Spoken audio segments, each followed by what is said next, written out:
गायत्री महामंत्र एक बार मेरे साथ दोहराओ। ओम भूर्भुवः स्वः तस्सवितुर्वरेण्यं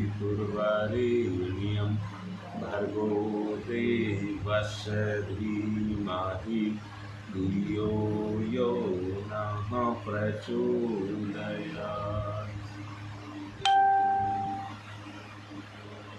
बात चल रही है अपने आप के शरीर को, सूक्ष्म शरीर को ऊंचा उठाने की।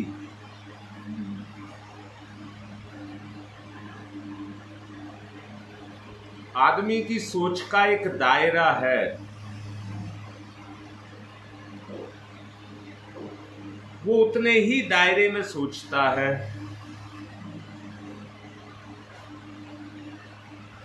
अपने दायरे को अगर आगे बढ़ाना है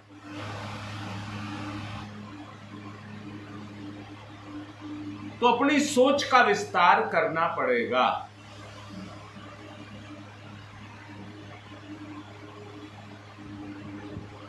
अब हमारी सोच का विस्तार क्यों नहीं होता? उसका ऐसा क्या कारण है कि अपनी सोच का विस्तार हम नहीं कर पा रहे हैं?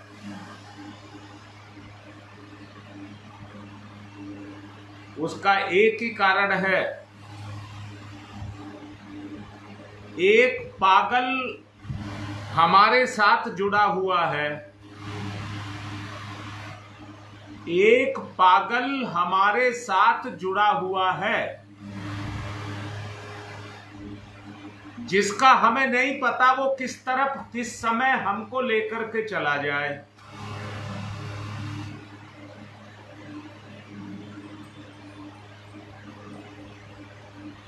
कई व्यक्ति आपने देखे होंगे जो मानसिक रूप से विक्षिप्त हो जाते हैं।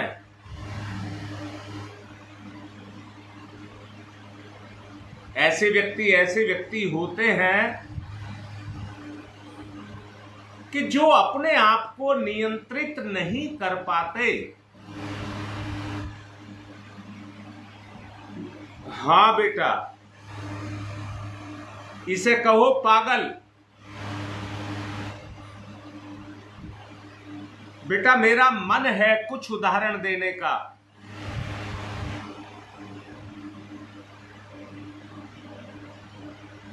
एक छोटी सी चिड़िया थी।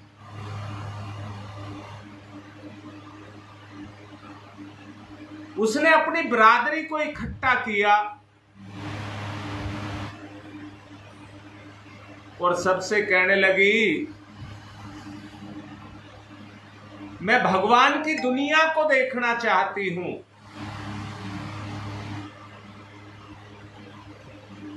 तो सब कहने लगे, दुनिया तो बहुत बड़ी है, उसको कैसे देख पाओगे, तू तो बड़ी छोटी सी है। उसने कहा, नहीं, मेरा संकल्प है, मैं पूरी दुनिया को देखना चाहती हूं।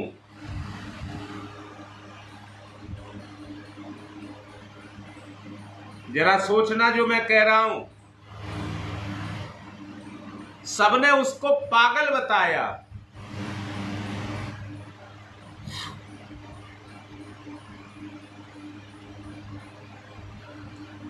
परंतु उसके मन में एक चीज बैठ गई, मुझे दुनिया को देखना है। और उसने अपनी लगन शुरू कर दी। जंगल में रहती थी, एक पेड़ से दूसरा पेड़, तीसरा पेड़, पेड़ पर जाती हुई हर पेड़ को बारीकी से देखने लगी।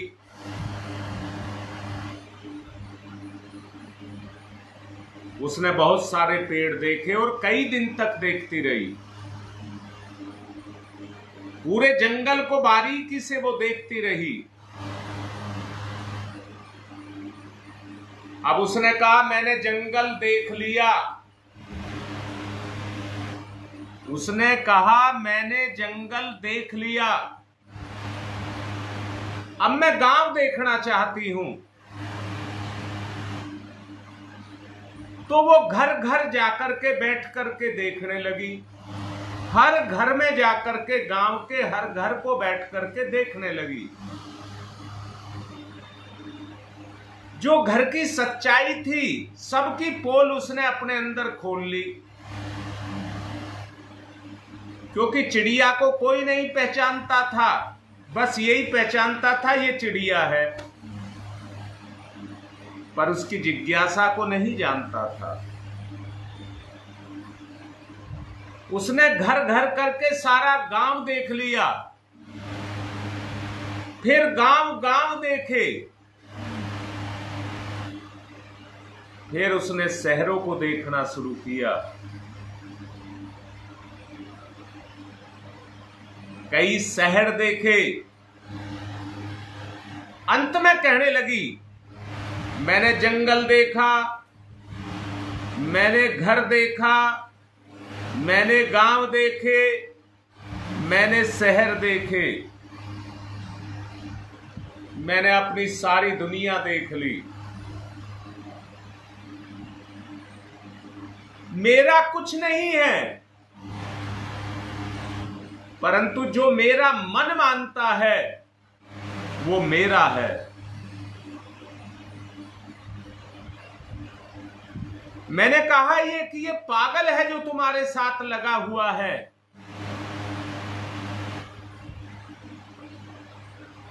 पहले जब हम छोटे थे तो घर वाले ये कहा करते थे किताब को पैर नहीं लगना चाहिए और किसी लड़की को पैर नहीं लगना चाहिए, नहीं तो तुम्हारा पैर गल जाएगा। तुम्हारा पैर गल जाएगा। सचमुच ये अब समझ आता है, पैर तो नहीं गला, परंतु स्त्री के प्रति और विद्या के प्रति जो हमारी श्रद्धा थी, जो आस्था थी, जो हमारा विश्वास था, वो नहीं रहता, वो नहीं रहता।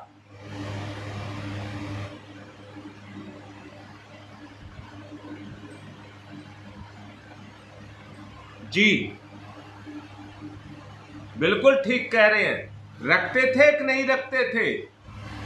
अब बेटा मैं एक बात कह रहा हूं, तुमने पैर नहीं लगाया और किताब को पैर लग गया, तो आपको डरने की जरूरत नहीं है। आपको डरने की जरूरत नहीं है। अरे ये तो गंदे विचार ही लाता है, मानता कहां है। ये तो कहता किताब को पैर लग गया तेरी विद्या गई, लड़की को पैर लग गया तेरा पैर गलेगा। दूसरी बात कहूंगा बेटा, अगर आगे बढ़ना चाहते हैं, आप सब कहते हैं कि हमारे मन में गंदे विचार नहीं आते, आप कहते हैं, परंतु मन तो मन ही है। मैंने कल भी कहा था, परसों भी कहा था, परिवार और समाज जिस ढर्रे में ढला है ये मन में जरूर आएगा। इसलिए मैं एक बात आपको कह रहा हूं,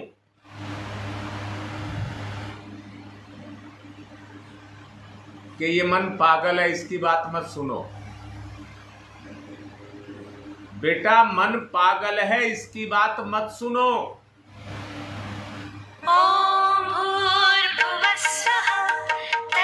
इसको बकने दो, इसको बकने दीजिए, ये किसी के नियंत्रण में नहीं है। जब इस पर तुम छोड़ दोगे और ये देखेगा कि मेरे ऊपर कोई प्रतिक्रिया नहीं हो रही, तो अपने आप चुप लगा जाएगा, अपने आप चुप लगा जाएगा। जितना तुम इसको मनाओगे उसको ये उतना ही दुखी करेगा। हमें अपने सूक्ष्म शरीर को जगाना है और वो मन के माध्यम से ही जगेगा। जिस रास्ते पर मन को तुम चलाना चाहते हो उस पर ये नहीं चलेगा। इसलिए इसे पागल कहिए, पागल। जैसे पागल बड़बड़ाता रहता है, बकवास करता रहता है,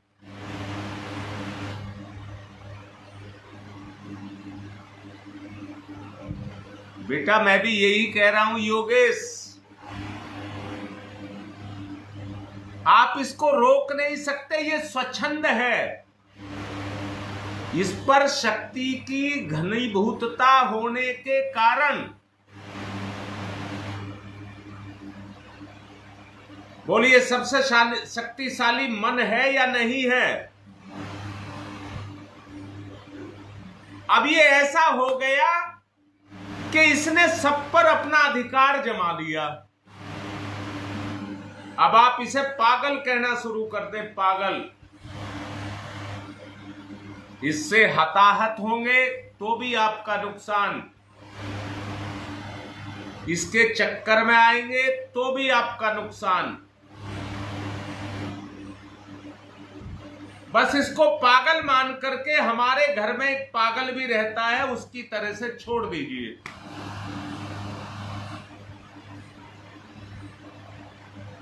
मन को मन के हाल पर छोड़ दिया तो वो करता रहे अपनी प्रतिक्रिया, पर उसका प्रभाव आप अपनी चेतना पर ना पड़ने दें।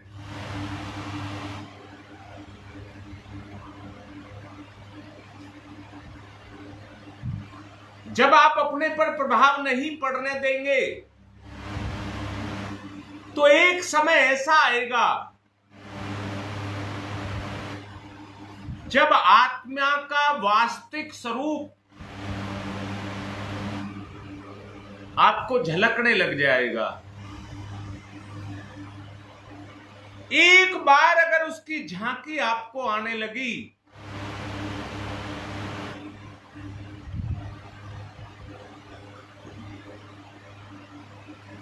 तो वो पहली बार में ही आपकी चेतना को प्रभावित करेगा और आपकी एक बार चेतना अगर प्रभावित हो गई तो फिर उस स्तर से नीचे कभी आपको गिरने नहीं देगी।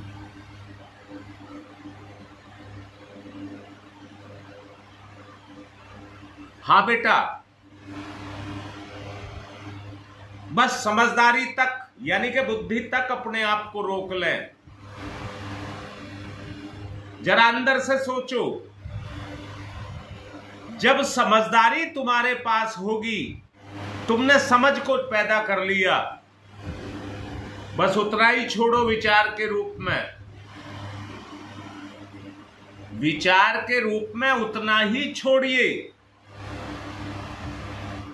जितना आपके काम आ जाए, जितने की जरूरत आपको हो। बाकी सब बकवास इसको करने दीजिए।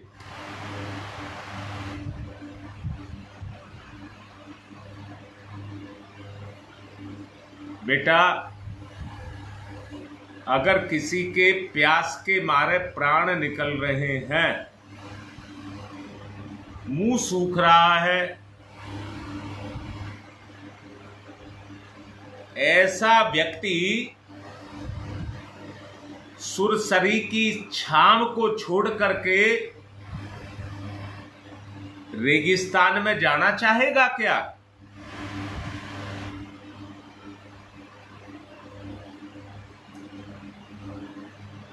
बोलो, क्या उस शीतल जल को छोड़ करके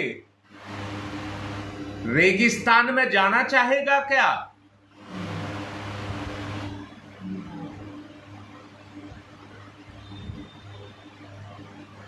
यही योगेश मैं कह रहा हूं। अरे ज्ञान की सुरसरी जो आपके हृदय में बहती है, वहां उसने नरक बना करके रखा हुआ है। नहीं जाना चाहेगा ना बेटी, तो इसको तुम क्या कहोगे? जो असहनीय यातनाओं को प्यास के मारे झेल रहा है,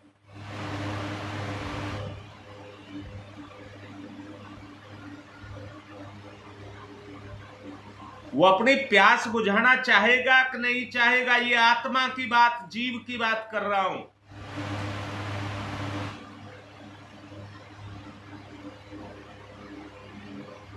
असहनीय वेदना को अनुभव कर रहे हैं।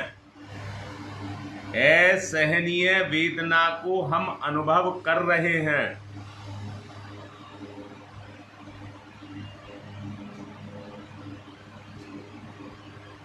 बेटा, इस संसार में आकर के कोई लौटना नहीं चाहता। इस संसार में आकर के कोई भी लौटना नहीं चाहता, सब यहीं बस जाना चाहते हैं।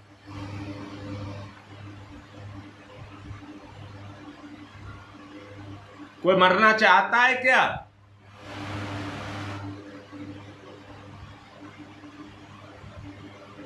सचमुच पीछे की तरफ हमारे पांव पड़ते ही नहीं हैं, आगे की तरफ बढ़ते हैं।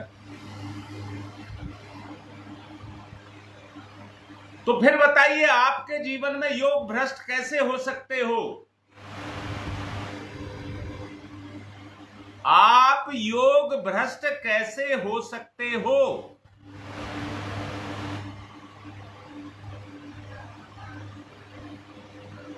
किसी की आपसे ज्यादा किसी में ताकत है ही नहीं।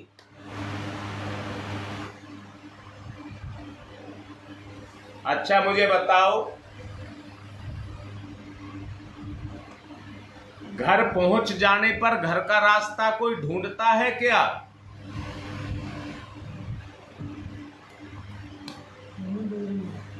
घर पहुंच जाने पर क्या कोई घर का रास्ता ढूंढता है? तो तुम क्या ढूंढ रहे हो?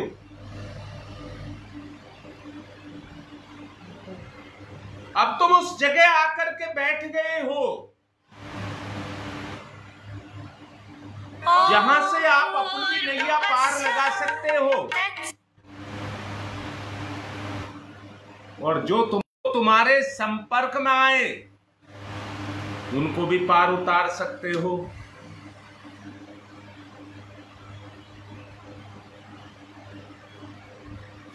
देखो योगेश, सोचो जो मैं बोल रहा हूं। हमें अपने सूक्ष्म शरीर का जागरण करना है, तो बंधन क्या है? बात इस पर आए, रुकावट कौन है?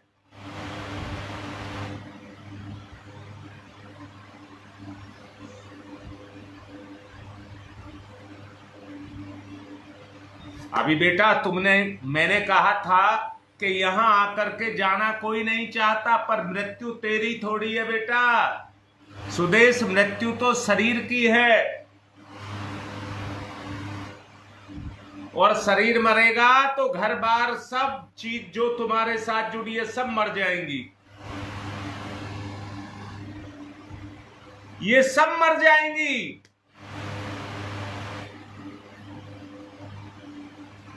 मैंने रविवार को आपको लोभ और मोह समझाया था। लोभ और मोह, क्रोध भी समझाया था। अगर ये रहेंगे तो मन अपना काम करेगा।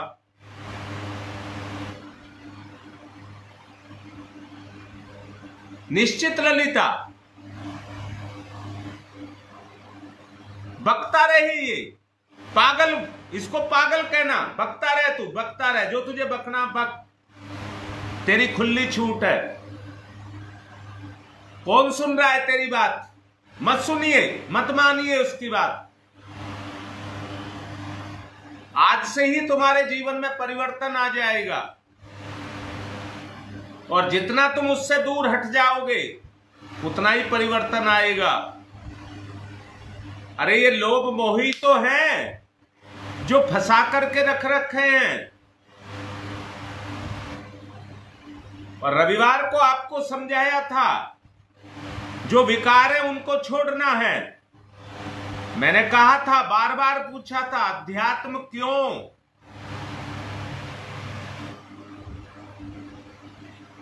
अगर आप आत्मबोध की तरफ जाना चाहते हैं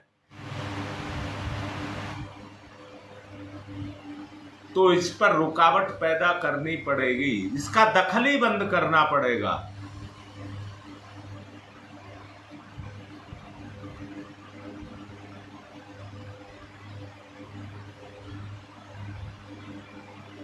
नहीं बेटा ललिता, ये ठीक नहीं है, मन को तो शामिल ही मत करिए, बुद्धि तक सीमित रहिए। हर बात में, हर चीज में, हर परिस्थिति में जो आपके सामने आ रही है उसमें बुद्धि का इस्तेमाल करें। ये तो पागल है, इसे बड़ा जोर पड़ता है, पैसे से लगाव है, जरा छोड़ के दिखाओ कितना लगाव है इसे। हम रास्ते चलते भी ये सोचते हैं किसी का बैग पड़ा मिल जाए, नोटों से भरा हुआ, उठा के चले जाएं।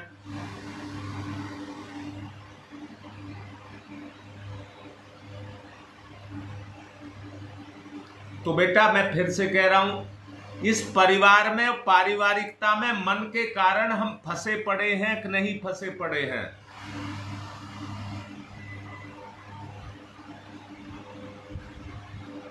तो अब से इसे पागल कहना, पागल। बेटा एक शिष्य गुरु के पास दीक्षा लेने के लिए गया।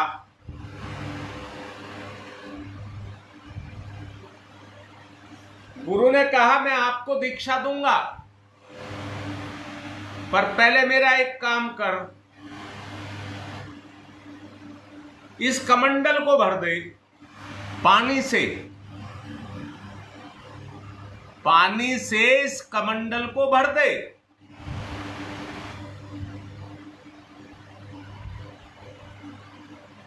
पास में ही कुआं था,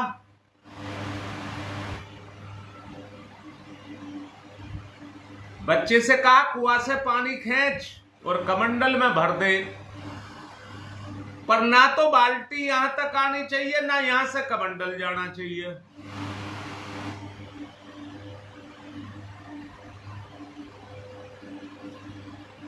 बात समझ आई?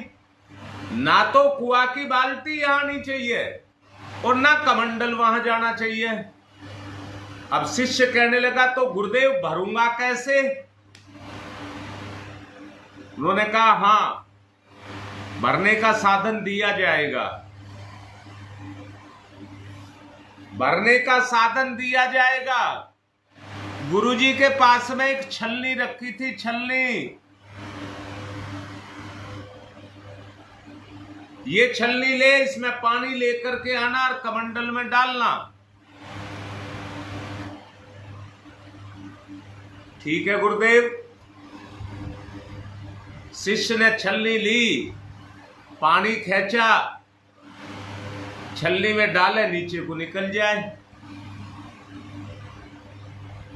अब क्या करे, मजबूरी है, गुरु का आदेश है, दीक्षा तब तक नहीं देगा जब तक कमंडल नहीं भरेगा।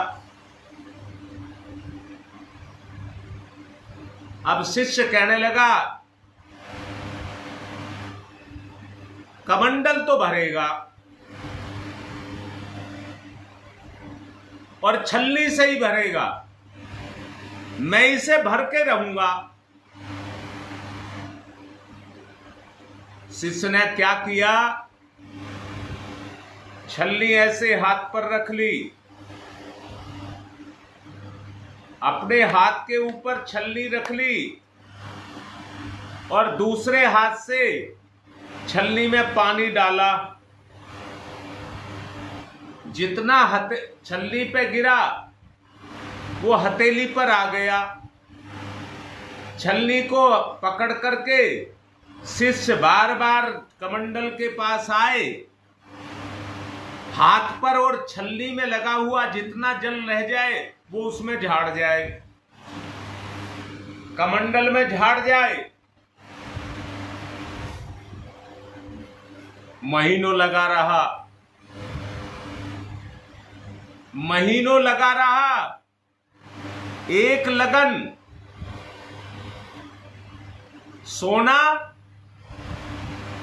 जो छोटा मोटा मिल जाए वो खा लेना, वरना कमंडल को भरने लग गया और कोई सोच नहीं, कोई काम नहीं। मुझे तो अपने उद्धार के लिए बस दीक्षा लेनी है। ऐसी लगन लगी कि जितनी देर सोए उस समय तो सोए, बाकी समय वो छलनी से कमंडल को भरने में लग गया।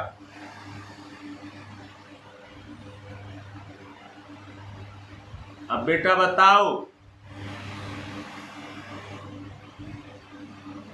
बेटा छिद्र तो बंद हुए नहीं, छलनी के छिद्र कैसे बंद होंगे?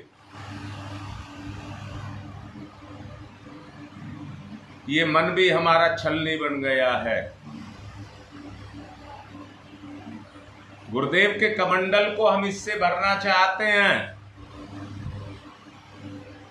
प्रयत्न करते हैं पर निराश हो जाते हैं।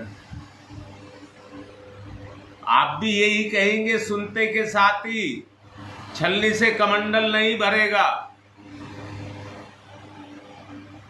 छलनी से कमंडल नहीं भरेगा। परंतु जिसका संकल्प जग गया, जो कहता है मुझे तो भगवान चाहिए ही, आप में से जो कहेगा मुझे अपने सूक्ष्म शरीर को जगाना ही है,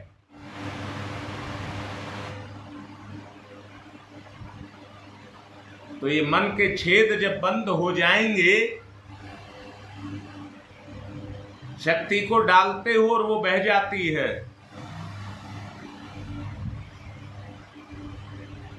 जब तक आपका वो भाव नहीं जगेगा कि मुझे छलनी बंद करनी है,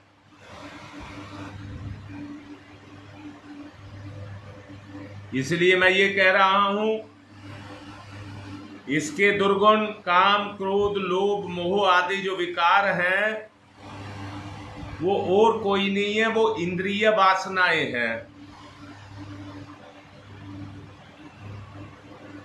इंद्रिय वासनाएं हैं वो, हमें उनको रोकना होगा। अगर हम रोकने में लगेंगे तो हमसे रुक नहीं पाएंगे। इसलिए मन को पागल, आज से मन पागल, आज से मन को पागल घोषित कर दीजिए। इसकी किसी भी बात पर ध्यान मत देना, तुम्हें कोई पाप नहीं लगेगा। मैं कह रहा हूं तुम्हें कोई पाप नहीं लगेगा, बोलता रहे। जैसे पहले अभी बताया, विद्या को अगर किताब को पैर लग गया या लड़की को पैर लग गया तो उसको आज बच्चा यही सोचता था तेरे से बहुत बड़ा पाप हो गया। आज से आप बंद कर दीजिए, ये सारा बंद कर दीजिए।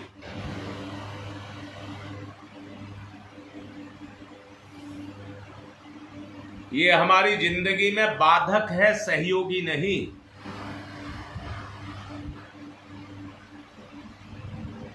हाँ बेटा, बचना तो है इनसे, बचो कैसे बचोगे? रास्ता तो जो मैं आपको बता रहा हूं यही रास्ता बनेगा, और कोई रास्ता नजर नहीं आता। अगर आपको आता हो तो बताएं। आप में से किसी को कोई और रास्ता समझ आता हो तो बताएं। मेरा तो उद्देश्य है और पक्का उद्देश्य है आप सबको उस छोटी सी चिड़िया के समान सारी दुनिया को दिखाना। अभी तो हमारी सोच केवल लोभ, मोह और माया, जो रीता लिख रही है, वहीं तक है। अरे संसार कहां दिख रहा है हमको? हमें तो ये इंद्रियां केवल मायाजन्य है। जो स्वभाव है उसको जागृत कर रही हैं। हमें स्वयं भाव को जागृत करना है।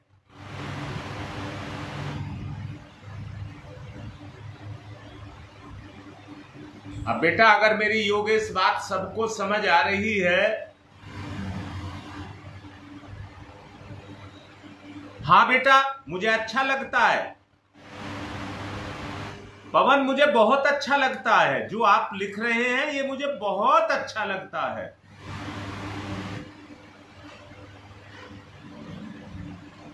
परंतु मैं ये पूछना चाह रहा हूं, जो मैं आपको दे रहा हूं वो आपको भी अच्छा लग रहा है, नहीं लग रहा? मैं सारी जिम्मेदारी उठाने को तैयार हूं। चिड़िया के तरीके से मैं ये कह रहा हूं, मैं सारी दुनिया को देखना चाहता हूं और मेरी दुनिया आप हैं। हाँ शकुंतला, जो मैंने सुरसरी की बात कही थी, जो प्यास के मारे तड़फ रहा है वो अभागा नहीं होगा जो सुरसरी को छोड़कर रेगिस्तान में जाएगा।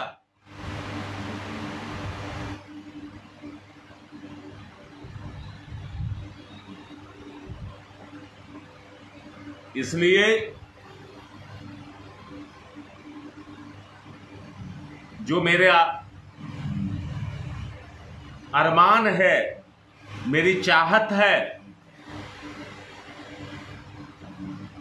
आपके माध्यम से मैंने और कोई नहीं देखा, मुझे और कोई नहीं दिखता, मुझे आप दिखते हैं। ये तो मन है, किसी को कुछ कहता है, किसी को कुछ कहता है।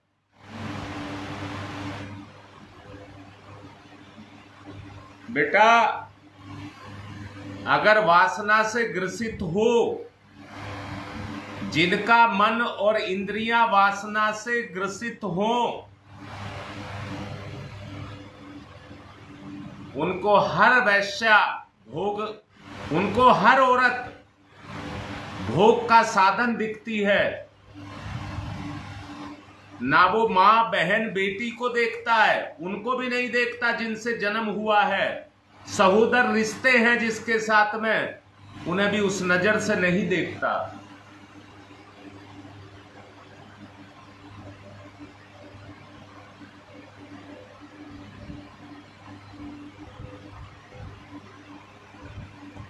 सच्चाई को देखिए, हमें इससे बाहर निकलना है।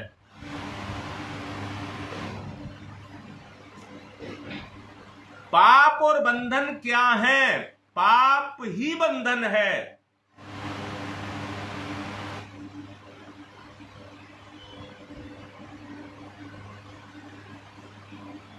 दीपा, रात तूने ही मुझे कहा था बेटा, मैंने बहुत चिंतन किया।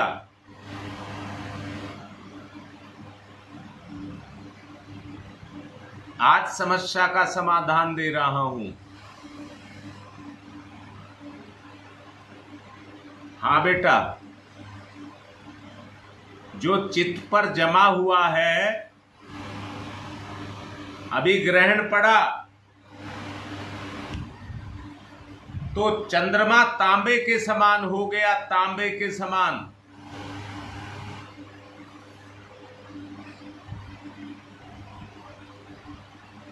परंतु चंद्रमा तांबे के समान नहीं है। चंद्रमा का तो अपना प्रकाश है, चांदनी उसका प्रकाश है। हमें अपने आप को बदलना होगा।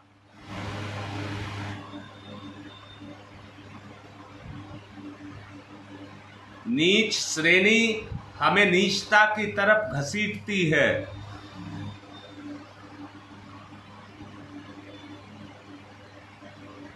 और हमारा पतन करती है।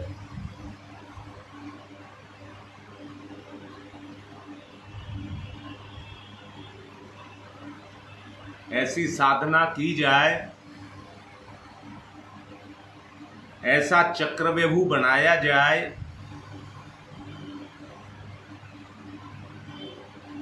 जिसमें दुश्मन को फंसाया जाए।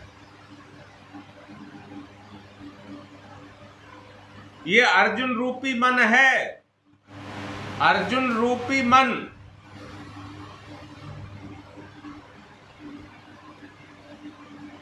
बेटा जो आत्मा के विरुद्ध है वो पाप है। कल मैंने बताया था बेटा, और इसको साफ करूंगा।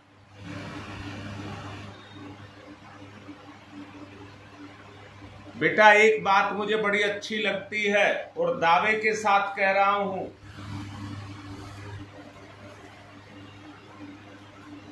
और दावे के साथ ये कह रहा हूं, अगर दो तुम में से कोई भी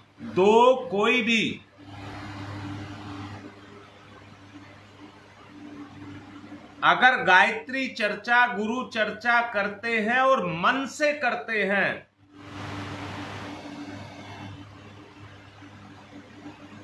तो वहां पर वही तत्व आपके अंदर विराजमान हो जाएगा, प्रवेश कर जाएगा। आपकी चेतना में वही तत्व प्रवेश करके क्रियाशील हो जाएगा।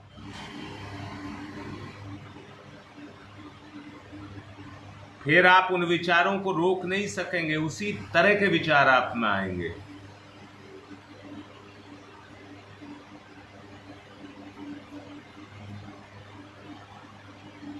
योगेश बेटा ये प्रकाश का खेल है। विभिन्न तरंग दैर्ध्य की जब किरणें पैदा होती हैं उनका ये प्रभाव है।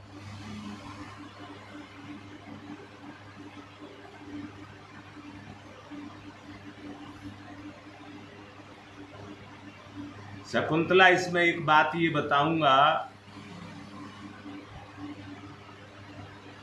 मैंने रविवार को भी कहा था, कोई पंप एक तरफ से पानी खींचता है तो दूसरी तरफ फेंकता भी है। खींच छोटी हो जाती है और फेंक बड़ी हो जाती है, परंतु पंप अपना काम करता रहता है। हम भगवान को सोखें और संसार में उसको फेंकें, बस यही हमारा जीवन है। हाँ बेटा फिर से बता रहा हूं, भगवान धरती पर कौन उतारेगा? भगवान को धरती पर कौन उतारेगा?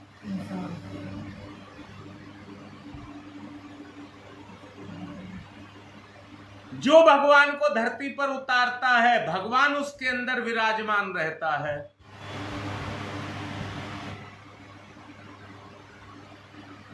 तो आपको भगवान को धरती पर उतारने वाले बनना है।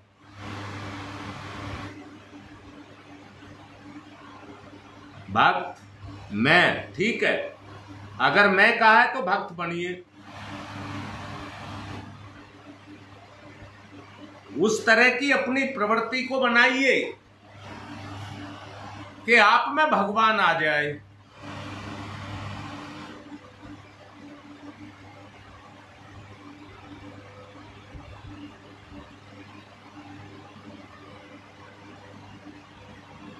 देख लीजिए बेटा, सुदेश देख लो, जो तुम लिख रहे हो तुम्हारी आत्मा बोल रही है इस समय।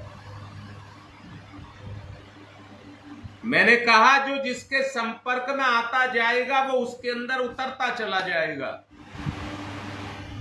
ये मन सारी गड़बड़ करता है। मन को पागल कह दीजिए, ये पागल है, इसकी बात नहीं सुननी और पागल को सुधारा भी नहीं जा सकता, ये मान लीजिए। बेटा समय ज्यादा हो रहा है इसलिए बात को विराम देने की तरफ चल रहा हूं। ओम तमसो मा ज्योतिर्गमय, तमसो मा ज्योतिर्गमय, तमसो मा ज्योतिर्गमय, असतो मा सद्गमय, असतो मा सद्गमय,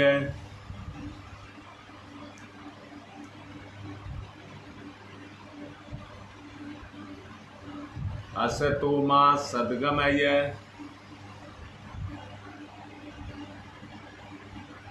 मृत्योर्मामृतं गमय है, मृत्योर्मामृतं गमय है,